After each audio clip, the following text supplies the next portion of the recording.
these words, quote, "I am Osiris the king, who led my armies into all parts of the world, to the most thickly inhabited countries of India, the north, the Danube, and the ocean.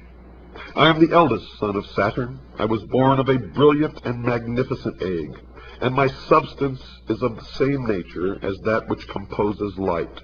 There is no place in the universe where I have not appeared, to bestow my benefits and make known my discoveries," unquote. And the rest of the inscription, of course, was destroyed. Now, while the inscription on the pillar, or the obelisk in honor of Isis, may be veiled, the inscription on the obelisk dedicated to Osiris is certainly not. He was born of a brilliant and magnificent egg, and his substance is of the same nature of that which composes light. There is no place in the universe where I have not appeared. Osiris, of course, was the sun. In examining Plutarch's treatise, the introductory remarks appear of special significance. Yet, folks, these remarks are wholly ignored by Egyptologists, who are content to confine themselves entirely to the fable which constitutes the larger part of the writing. If Plutarch, by any word or symbol, reveals even a small part of the sacred mystery, it is to be found in the following words, quote, "For Isis, according to the Greek interpretation of the word, signifies knowledge, as does the name of her professed adversary, Typhon, signify insolence and pride. A name, therefore, extremely well adapted to one who, full of ignorance and error, tears in pieces and conceals that holy doctrine which the goddess collects, compiles, and delivers to those who aspire after the most perfect participation of the divine nature."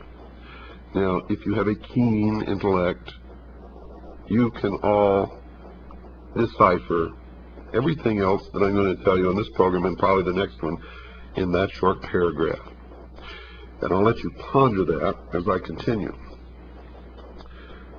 Osiris, the black god of the Nile, must be regarded as the personification of an order of learning, for Plutarch identifies him beyond question with the holy doctrine or the mystery tradition. Now remember, I told you Osiris is the symbol of the sun, but the sun was the symbol of the power of the all-encompassing God of the universe. And later you're going to learn that the light, or the sun, represents something even deeper. It represents, dear listeners, primordial knowing, the gift of intellect.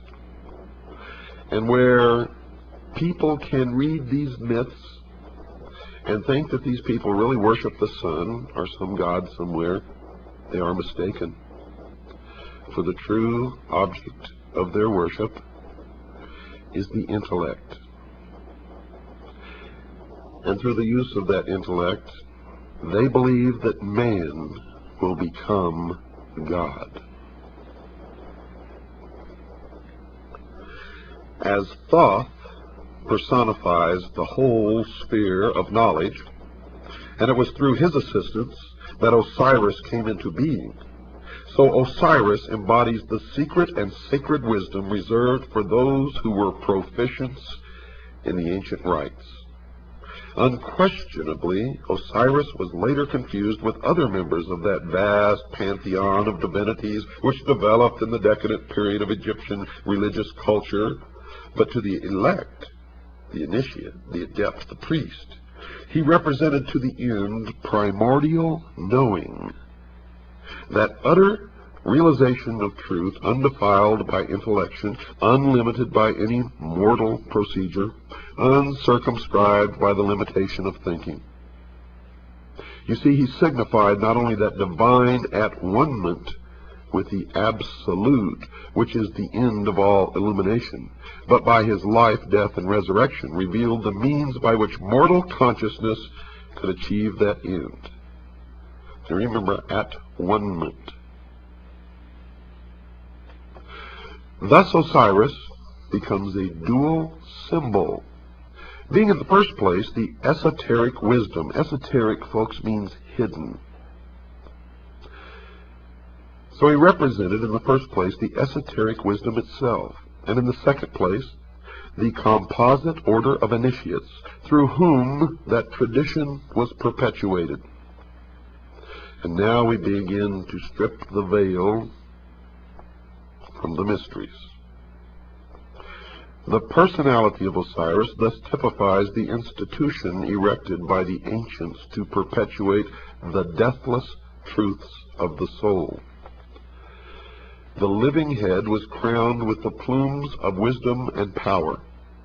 The hands bore the scepters of the three worlds, but the body was bound with the mummy wrappings of the dead. Here we find spirit, the living head, bound incongruously to matter, the mummified body. The soul was imprisoned in the narrow bonds of flesh. And one thing, through my research, is certain. Osiris represented the secret doctrine prior to that time when the omnific word, or the lost word, of Freemasonry was lost. Osiris is the first of the 5 children of Nut. And here you begin to part some more veils behind which the mystery resides. He therefore corresponds with the first of the 5 divine kings of China and the 5 exoterically known Dhyana Buddhas of Lamaism. The 5 children of Nut are the 5 continents which have appeared upon the earth and the 5 races which have populated these continents. Osiris is the primitive revelation of the first race. But as Isis was born upon the 4th day, we find this tradition coming into Egypt through the Atlantean mystery school of which Isis is the symbol, and you will find at the base of all of these things Atlantis.